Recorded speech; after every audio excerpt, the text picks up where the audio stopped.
Hello everyone and আসসালামু আলাইকুম। আজকের আয়োজনে থাকছে দারুণ মজাদার কাঁচা আমের আমসত্ত্ব বা ম্যাঙ্গোবারের রেসিপি। টক ঝাল মিষ্টি এই রেসিপিটি কিন্তু আপনারা খুব সহজেই আর ঝটপট তৈরি করে ফেলতে পারবেন। খুব বেশি উপকরণ কিন্তু লাগে না এই আমসত্ত্বটি তৈরি করতে। আর একদিনের রোদে দিলেই কিন্তু এই আমসত্ত্বটি কিন্তু তৈরি হয়ে যায়। আমসত্ত্ব তৈরি করার জন্য এখানে আমি 4-5টা মাঝারো সাইজের আম নিয়েছি। আর এই আমগুলোকে কিন্তু আমি খুব ভালো করে ধুয়ে নিয়েছি। এবার আমি এই আমগুলোর খোসা ছাড়িয়ে তারপর আমগুলোকে আমি পাতলা পাতলা করে কেটে নিব। তবে আপনারা যদি একটু বড় সাইজের আম নেন তাহলে কিন্তু ওই ক্ষেত্রে কিন্তু যেই আটিটা হয়ে যায় সেই আটির অংশ কিন্তু আপনারা বাদ দিয়ে শুধু খালি আমের মাংসগুলো নেবেন। তো আমার আমগুলো কিন্তু খুব বেশি বড়ও ছিল না আবার খুব বেশি ছোটও ছিল না, মাঝারি সাইজের ছিল। তো আমি পাতলা পাতলা করে আমগুলোকে কেটে নিয়েছি। আমি কিন্তু আমগুলোকে কিন্তু আগেই ধুয়ে নিয়েছিলাম। এবার আমি চুলায় একটা ফ্রাই প্যান বসিয়ে এর মধ্যে আমি কেটে রাখা আমগুলোকে দিয়ে দিলাম।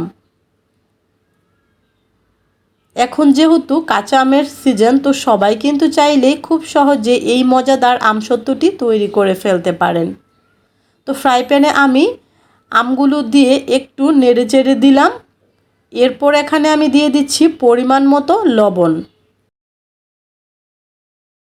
এরপর এখানে আমি দিয়ে দিচ্ছি 3 চামচ চিনি। আমি যেহেতু এখানে 4টা আম নিয়েছি মাঝারো সাইজের, তো সেজন্য আমি 3 চামচ চিনি দিয়েছি। আর আমসত্ত্ব কিন্তু আমরা সকলেই জানি এটা কিন্তু টক মিষ্টি ঝাল হয়। খুব বেশি মিষ্টি দিলে কিন্তু এটা খেতে ভালো লাগবে না। এখানে আমি দিয়ে দিলাম 1 চামচ পরিমাণ পানি।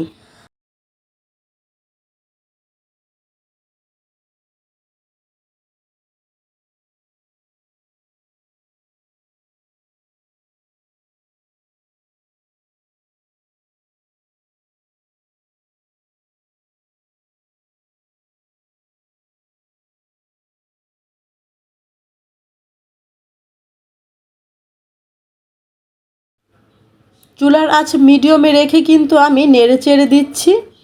তো এই পর্যায়ে কিন্তু দেখতেই পারছেন আম থেকে কিন্তু পানি উঠেছে আর আমি কিন্তু এটা ঢেকে দিয়েছি।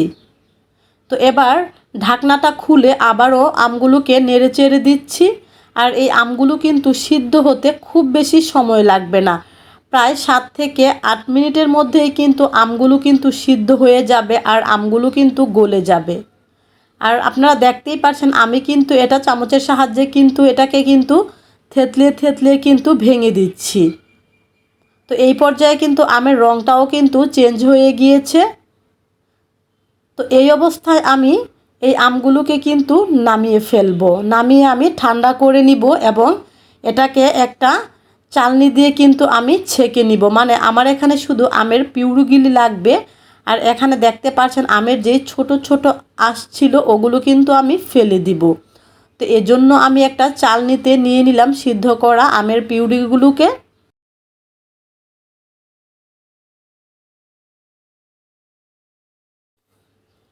আমের পিউরিটা কিন্তু এখানে নেওয়া হয়ে গিয়েছে। এখন আমের এই অবশিষ্ট আঁশগুলো কিন্তু আমরা ফেলেও দিতে পারি, আবার চাইলে কিন্তু খেয়েও ফেলতে পারি। এটা কিন্তু খেতে ভীষণ মজা। এখন আমি এই আমের পিউরিটাকে আবারও সেই ফ্রাই প্যানে দিয়ে দিব। এই পর্যায়ে কিন্তু আমি চুলাটা কিন্তু ধরাইনি, মানে চুলাটা কিন্তু এই পর্যায়ে বন্ধই আছে।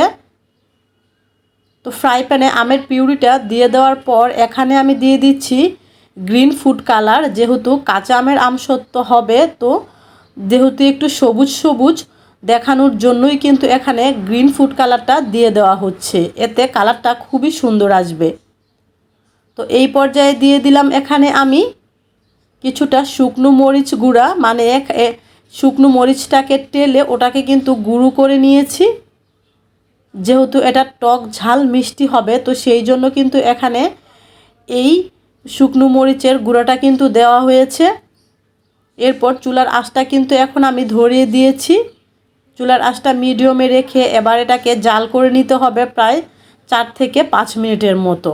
তো 4-5 মিনিট জাল করলেই কিন্তু এটা কিন্তু হয়ে যাবে। তো দেখতেই পাচ্ছেন এর ঘনত্বটা। এই পর্যায়ে কিন্তু আমি এটাকে নামিয়ে ফেলবো।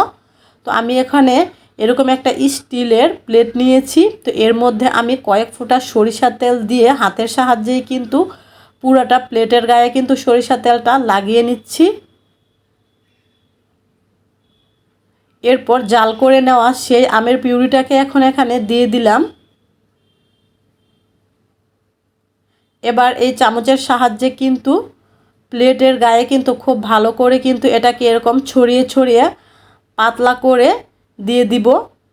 আর আমি আজকের এই আমসত্ত্বটা কিন্তু একটু পাতলা করে বানাবো, তবে আপনারা যদি মোটা করে বানাতে চান তো ওই ক্ষেত্রে কিন্তু এটাকেও আপনারা এরকম মানে প্রলেপটা মোটা রাখবেন, তাহলে এটা মোটা হবে। তবে আমি এটাকে একদম পাতলা করে বানাবো। আসলে মোটা বা পাতলা এটা যার যার পছন্দ অনুযায়ী বানিয়ে নেবেন। মানে কেউ মোটা খেতে চাইলে আপনারা এই প্রলেপটা মোটা করে দিবেন, আর কেউ যদি আপনারা পাতলা করে বানাতে চান তাহলে এরকম করে চামচের সাহায্যে ছড়িয়ে ছড়িয়ে পাতলা বানিয়ে নেবেন। এবার আমি এটাকে রোদে শুকাতে দিব। আর আমার এই আমসত্ত্বটা কিন্তু একদিনের রোদেই কিন্তু হয়ে গিয়েছে, যেহেতু আমি পাতলা করে বানিয়েছি। আর আপনারা দুই সাইডে যেই ফুটু দেখছেন এটা আমার ছেলে আঙুল দিয়ে খেয়ে ফেলেছে। ও তো ছোটো, তো সে খাবার জন্য খুবই পাগল হয়ে গিয়েছিল। আর আমি যখন বারান্দায় রোদে দিয়েছিলাম ও এরকম আঙুল দিয়ে এটাকে ফুটু করে ফেলেছে। তো দেখতেই পারছেন আমসত্ত্বটা কিন্তু একদিনের রোদেই কিন্তু খুব সুন্দর করে শুকিয়ে গিয়েছে। এটা কিন্তু আপনারা দেখতেই পারছেন কতটা পাতলা আর কতটা সুন্দর হয়েছে। তো আমি এবার এটাকে কেটে নিব। তো আমার ছেলে বলছে এটাকে বাজার থেকে আমরা যেরকম ম্যাঙ্গো বার কিনে আনি ওরকম করে ওকে কেটে দিতে, মানে ওই সাইজ করে ওকে কেটে দিতে। তো ওকে আমি ম্যাঙ্গো বারের সাইজ করেই এখন কেটে দিব। এর আগে আপনাদের আমি দেখাচ্ছি, এটা কিন্তু চাইলে আপনারা এরকম রুল করেও কিন্তু পেঁচিয়ে কিন্তু বক্সে ভরে রেখে দিতে পারবেন। আর এটা কিন্তু প্রায় 5 থেকে 6 মাসের মতো কিন্তু এই আমসত্ত্বটি কিন্তু ভালো থাকবে। তো এখন আমি এটা ছুরির সাহায্যে প্রথমেই 3 ভাগ করে কেটে নিব। এরপর আমি আপনাদের একটু রুল করেও দেখাবো। আশা করি আজকের এই রেসিপিটি আপনাদের ভালো লেগেছে। যদি আজকের এই কাঁচা আমের ম্যাঙ্গো বার বা আমসত্ত্বটি যদি আপনাদের ভালো লেগে থাকে অবশ্যই একটি লাইক দিবেন, আর আমার চ্যানেলটিকে সাবস্ক্রাইব করে আমার পাশে থাকবেন। তো আপনারা কিন্তু চাইলে মোটা করে বানিয়ে তারপর এরকম রুল করেও রেখে দিতে পারেন। তবে আমি তো বললামই আমার বাচ্চার জন্য আমি ম্যাঙ্গো বারের সাইজ করে এগুলোকে কেটে নিব। তো দেখতেই পাচ্ছেন এখানে আমি ম্যাঙ্গো বারের মতো কেটে নিয়েছি। তো খুবই সুন্দর হয়েছে খেতে, মাশাআল্লাহ। আপনারা অবশ্যই একবার হলেও ট্রাই করবেন, আশা করি ভালো লাগবে। সবাই খুবই ভালো থাকবেন আর এই গরমে অনেক বেশি বেশি করে পানি খাবেন। আজকের মতো এখানেই বিদায়, আল্লাহ হাফেজ।